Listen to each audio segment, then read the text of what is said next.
필쌤TV 구독자 여러분 안녕하십니까? 머니트레이너 필쌤입니다. 오늘 이 시간에는 늘 말씀드렸던 절제와 절약 그리고 1억 모으기의 힘이 얼마나 대단한지에 대해서 말씀드리도록 할 텐데요. 최근에는 미국 주식의 투자 수익률이 워낙 좋다 보니까 S&P 500 같은 경우는 올해 굉장히 많이 올랐고 그러다 보니까 아무래도 저축보다는 투자가 낫지 않을까라고 생각하시는 분이 많을 것 같은데 절대 그렇지 않습니다. 절제와 절약만으로도 미국의 투자 수익률에 전혀 손색이 없는 그런 결과물을 만들어낼 수도 있다라고 하는 점을 오늘 입증해 드릴 테니까요. 영상 끝까지 시청해 주시면 좋겠습니다. 제가 지난 시간에 35세 직장인이 60세부터 현재 가치로 한 500만 원 정도 쓰려면 어떻게 해야 되느냐 이렇게 말씀드렸을 때 13억 3천이라고 하는 돈이 나왔었죠.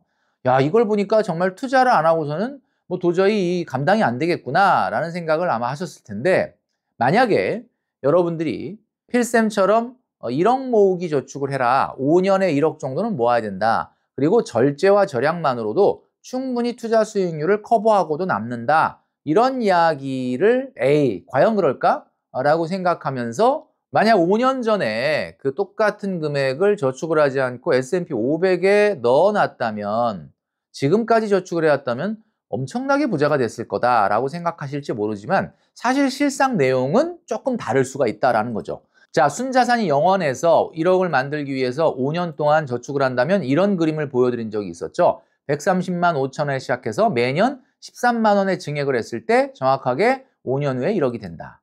자, 그러나 이걸 만약에 같은 금액으로 저축한다면 한 달에 정확하게 153만 원 정도를 저축했어야 합니다. 자, 이거는 결국 1년에 1836만 원을 저축하라라는 거죠. 1836만 원을 저축할 정도로 강력한 절제와 절약의 힘이 필요하다라는 이야기입니다. 왜냐하면 한 달에 153만 원을 저축을 한다? 그것도 5년 동안을? 이건 아무나 할 수 있는 게 아니라는 거죠. 자, 이렇게 절제와 절약이 몸에 배어 있는 사람이라면 과연 5년을 1억에 만드는 것보다 훨씬 더 대단한 일을 해낼 수 있을 거다라는 생각을 하게 되는데요. 한번 상상을 해봤습니다. 만약에 1836만 원의 저축을 정기적금으로 하는 것이 아니라 5년 전으로 돌아가서 S&P 500으로 했다면 어땠을까? 지금 보여드리는 그림이 바로 S&P 500의 지난 5년간의 수익률이 되겠습니다. 수익률은 102.9%. 야, 그러니까 지금으로부터 5년 전에 1억 원이라고 하는 돈을 S&P 500에 넣었다면 지금 2억이 됐다. 이런 한마디로 따블이네요, 따블. 한마디로 말해서 이렇게 엄청난 수익률인데 어떻게 저축이 이 수익률을 따라잡을 수 있을 거냐라고 생각할지 모르시겠지만 지금부터 한번 잘 주목해 주시면 좋겠는 게 일단 이 수익률이라는 것은 결과론적인 수익률, 다시 말해서 일정 기간 동안, 특정 기간 동안에 보여줬던 수익률입니다. 앞으로 이런 수익률이 계속 보여질 건지 아니면 손실이 생길 건지는 아무도 모를 일이다. 만약에 우리가 타임머신을 타고 정말로 5년 전으로 돌아가서 153만 원을 정기적금을 할 것이 아니라 S&P 500에 저축을 했다면 어떻게 됐을까요? 제가 한번 여러분들에게 보여드리도록 하겠습니다. 이 기간을 5년으로 한번 쪼개보고요. 2020년 1월부터 시작해서 지금 현재 2025년 1월까지 저축을 한다고 가정을 하고 매년 1836만 원, 그러니까 한 달에 153만 원을 저축을 해보도록 하겠습니다. S&P 500의 지난 5년간 수익률을 구간별로 보면요. 20년에서 21년 사이는 2954 지수에서 무려 3714 정도로 올라갔습니다. 그리고 2021년도부터 2022년도까지는 약간의 기울기는 조금 떨어졌지만 어쨌든 4515까지 올라갔고요. 여러분도 기억나시겠지만 2022년도부터 본격화된 미국의 금리 인상 때문에 22년도 한 해는 좀 떨어졌습니다. 4076까지 떨어졌죠. 그 다음에 23년도에도 여전히 금리는 올라가고 있었지만 이제 곧 금리가 떨어질 거다라는 기대감에 23년도도 역시 상승이었습니다. 4845까지 올라갔죠.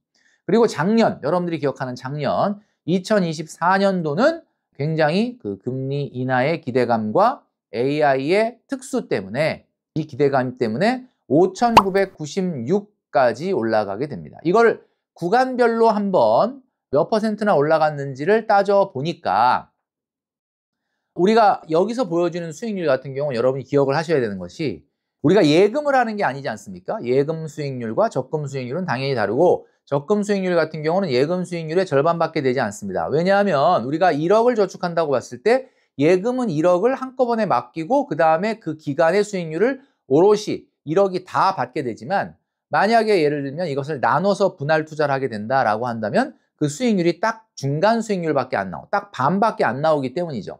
그래서 내가 지난 5년간 S&P 500에다 1억 모으기를 만약에 했다라고 한다면 역시 나는 1,836만 원을 한 번에 투자하는 게 아니라 153만 원씩 12달을 나눠서 투자하는 거기 때문에 그 평균 수익률밖에는 혜택을 보지 못한다. 그래서 2020년에서 21년은 12.8%가 상승을 했고요. 21년도는 10.8%, 22년도는 4.9%가 마이너스를 기록을 했습니다. 그리고 23년도에는 9.4%, 그리고 24년도에는 11.9%가 상승을 했죠. 1,836만 원이라는 저축을 한다고 가정을 했을 때 첫 번째 해에는 1,836만 원이 2,071만 원이 됐다가 그 다음에 2차년도에는 2,294, 그리고 3차년도에는 4.9% 정도 마이너스를 기록해서 2,181만 원까지 떨어졌다가 다시 2,386만 원, 그리고 지금까지 2,669만 원까지 성장을 하게 됩니다. 이런 식으로 이제 계산을 해보면요. 내가 똑같은 기간 동안에 5년 전에 타임머신을 타고 가서 내가 정기적금이 아닌 S&P 500에 153만 원씩 5년을 저축했다면 정확하게 올해 1월 달에 받게 될 금액은 1억 1,472만 원이 되겠습니다. 여러분 어떠십니까? 1억 원이 될 것을 1억 1,472만 원을 타게 된다. 놀랍지 않습니까? 무려 똑같은 기간에 153만 원을 저축을 했는데 정기적금 한 것보다 1,472만 원이 더 나왔다라는 이야기죠. 근데 많은 분들은 지금 영상을 보시면서 근데 S&P 500이 그렇게 5년 동안 많이 올랐는데 1,472만 원밖에 더 수익이 안 난단 말이야? 라고 놀라시는 분도 있을 거라고 봅니다. 왜 그럴까요? 제가 좀 전에 말씀드렸던 것처럼 여러분들이 1억을 이 5년 전에 넣고 S&P 500에 1억을 넣고 지금까지 기다렸다면 당연히 1억이 2억이 되겠지만 이거는 그런 방식으로 저축한 게 아니기 때문이다라는 거죠. 아마 많은 분들은 이 결과론만 보면 그래도 1,472만 원이 적은 돈이냐, 똑같은 기간에 저축을 했는데 무려 저축보다 1,472만 원이라고 하는 엄청난 수익이 추가적으로 났으니 이게 바로 주식 투자다라고 이야기하실 수도 있습니다. 자, 그런데 여러분, 이 말은 맞는 말이기도 하지만 또는 잘못된 말이기도 합니다. 자, 여러분 만약에 5년 동안 153만 원을 S&P 500에다가 꾸준히 저축해서 지금 5년 동안 돈을 한 푼도 안 찾고 지금까지 기다려서 1,472만 원이라고 하는 추가 수익을 낸 사람이 있을까요? 물론 있겠죠. 없진 않죠. 그러나 투자 시장에서 5년 동안 똑같은 투자 금액을 똑같이 5년 동안 해서 지금까지 이런 추가 수익을 낸 사람은 생각보단 적습니다. 그리고 만약에 이렇게 추가 수익을 냈다고 하더라도 어떻게 보면은 이 기간 동안은 굉장히 기분이 좋았겠죠. 매일같이 주식창을 들여다보고, 그리고 어쩌면 새벽에 일어나서 주식창을 볼 수도 있고, 어쩌면 여러분들이 근무하는 직장이나 일터에서도 일을 소홀히 하면서까지 이거에 신경을 썼을 수도 있습니다. 제가 말씀드리는 건 뭐냐, 5년 동안에 여러분들이 정기적금을 했던 것보다 무려 1,472만 원이라고 하는 엄청나게 높은 금액이 추가 수익이 생겼지만 혹시 그 기간 동안에 잃은 것은 전혀 없을까요? 내가 정기적금을 했다면 그냥 신경 안 쓰고 편안하게 와서 1억을 모았을 것을 1,472만 원이라고 하는 추가 수익을 5년 동안 보는 대가로 여러분들이 잃은 것은 없냐라고 묻는 겁니다.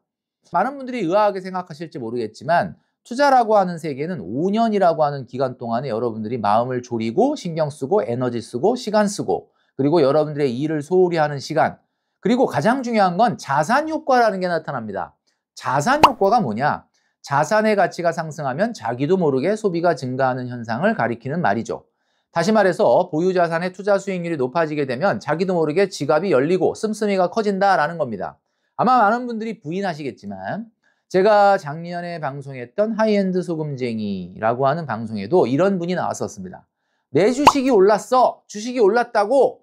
이렇게 되면 그날 무조건 회식을 하는 분. 제가 방송에서 좀 우스갯소리로 계산병 중증이다 라고 진단을 내렸는데, 주식이 오르면 지갑이 열린다. 여러분도 아마 경험을 했을 수도 있습니다. 내가 산 주식이 올랐다 그래서 내가 오늘 돈을 번 건 아니죠. 내가 그것을 현금화하지 않는다 그러면 아직은 내 돈으로 된 게 아닌데도 불구하고 이상하게 자산 가치가 올라가게 되면, 이건 주식뿐만 아니라 아파트도 마찬가지입니다. 내가 가지고 있는 아파트가 많이 오른다 그러면 왠지 그냥 마음이 푸근해지고, 뭔가 평상시에는 사치제 소비를 안 하던 사람이 사치제를 소비하게 되고, 하는 현상들이 발생을 한다라는 거죠. 그러니까 결국 5년 동안에 여러분들이 1,472만 원의 추가 수익을 얻게 된 것은 아무런 대가 없이 얻게 된 것은 아니다라는 이야기입니다. 제가 이런 생각을 해봤습니다. 그렇다면 5년 동안 신경 쓰지 않고 153만 원을 저축을 하던 사람은 과연 1억 1,472만 원 정도를 얻으려면 153만 원보다 얼마나 더 저축을 해야 될까를 계산해 봤습니다. 1억 1,472만 원을 5년 동안 얻기 위해서는 한 달에 176만 574원. 그러니까 한마디로 원래 하려고 했던 저축인 153만 원보다 22만 6천 원을 더해야 된다라는 이야기죠. 자, 어떠십니까? 22만 6천 원이라고 하는 저축을 더하는 것이 엄청나게 많은 노력을 해야만 가능한 거다라면은 모르겠는데 절제와 절약이 몸에 배어 있는 분들 같은 경우는 20만 원 정도는 남들과 전혀 다르게 생활하지 않으면서 불편함 없이도 추가적으로 할 수 있는 정도의 저축액입니다. 자, 필쌤이 늘 강조하는 절제와 절약이 생활화된 것의 힘이 얼마나 대단하냐 한번 따져보겠습니다. 일주일에 점심 외식은 3일 이내로 한다. 그러니까 한 2, 3일만 점심 외식하고 한 번, 두 번은 꼭 구내식당에서 밥을 먹어도 한 달에 5만 원은 절약이 됩니다. 그리고 택시는 되도록 안 탄다. 한 달에 한 2만 원 정도는 절약합니다. 이게 되게 하찮아 보이고 사소한 것 같지만 절제와 절약의 힘이 되어 있는 분들은 그냥 가볍게 남들 다 쓰는 돈을 안 쓰고도 불편함 없게 생활할 수 있다. 하루에 한 잔만 테이크아웃 한다. 커피를 마실 때 2잔, 3잔은 되도록이면 회사에서 먹으려고 하고 안 먹으려고 한다. 이것만으로도 한 달에 한 5만 원은 절약을 한다. 근데 이런 거 생각 안 하고 생활하시는 분들은 사실 많거든요. 이런 경우엔 그냥 남들보다 5만 원 더 쓴다. 그 다음에 7위는 월소득의 3% 이내로 이벤트 비용을 쓴다. 이것 또한 한 달에 5만 원 정도 절약이 되고요. 그 다음에 계절마다 신상 옷을 사지 않고 신상 옷은 계절 바뀔 때마다 경련제로 산다. 자, 이것도 한 달에 한 8만 원 정도 절약이 됩니다. 이 정도의 절약이 몸에 배어 있다라고 한다면 이 정도의 절약이라고 하는 것은 특별히 불편함 없이 할 수 있는 한 달에 한 25만 원 정도를 가볍게 절약을 하게 되는데 이 정도라면 정기적금을 하고 굳이 S&P 500에 마음을 졸이면서 시도 때도 없이 S&P 500을 들여다보면서 신경 쓰고 에너지 쓰고 일을 방해받지 않더라도 충분히 똑같은 금액을 만들 수 있는 정도의 저축이 가능한 금액이다. 요거보다 금액이 조금 더 높은 걸 보여드리면 월소득의 10% 이내 문화레저비를 쓴다. 자, 8만 원. 그 다음에 30% 이내로 식생활비를 쓴다. 8만 원. 그리고 월소득의 15% 이내로 주거비용을 쓴다. 한 달에 10만 원. 그리고 월소득의 5% 이내로만 여행 간다. 10만 원. 그리고 500만 원 정도 소득이 넘기 전에는 절대로 차를 안 사겠다라고 하는 마음만 먹어도 한 달에 50만 원 정도는 절약이 되는데 이 부분을 다 더하면 86만 원이 됩니다. 그런데 86만 원은 사실은 내가 쓴 거와 안 쓴 거가 사실 좀 차이가 나긴 나거든요. 그러니까 이거는 저축을 더 할 수 있냐 없냐라는 금액으로 얘기하기는 어렵다. 그러나 제가 말씀드린 밑에 있는 25만 원 같은 경우 이 경우는 절제와 절약이 몸에 밴 사람은 남들과 다르게 전혀 불편함 없이도 아낄 수 있고 남들보다 저축을 더 할 수 있는 금액이다라는 이야기죠. 여러분, S&P 500의 지난 5년간의 수익률은 어마어마했지만 여러분들이 매달 발생하는 소득으로 저축을 하면서 따라가는 것은 평상시에 가볍게 절제하고 절약하는 습관만 가져도 충분히 따라갈 수 있는 정도의 수익률이다라는 말씀을 드리고 싶은 겁니다. 굉장히 큰 목돈을 주식시장에 넣어서 굉장히 많은 성장이 일어나는 경우도 있겠지만 대체적으로 내가 매달 발생하는 소득을 차곡차곡 모아서 저축을 한다면 굉장히 뜨거운 미국 주식의 주식시장에서 운용을 하나 아니면 내가 절제와 절약이 몸에 밴 상태로 저축을 하나 사실 그렇게 생각보다 커다란 차이가 없다라는 점을 여러분들에게 말씀드립니다. 올해 2025년도도요. 자, 저축을 하면서 저축을 할까 투자를 할까 굉장히 고민을 많이 하시는 분들이 있는데 사실 신경 쓰고 싶지 않다, 머리 쓰고 싶지 않다, 내일에 집중하고 싶다라고 한다면 평상시 절제와 절약만으로도 몸에 밴 저축 습관만으로도 충분히 미국의 S&P 500 지수를 따라갈 수 있다는 점을 말씀드립니다.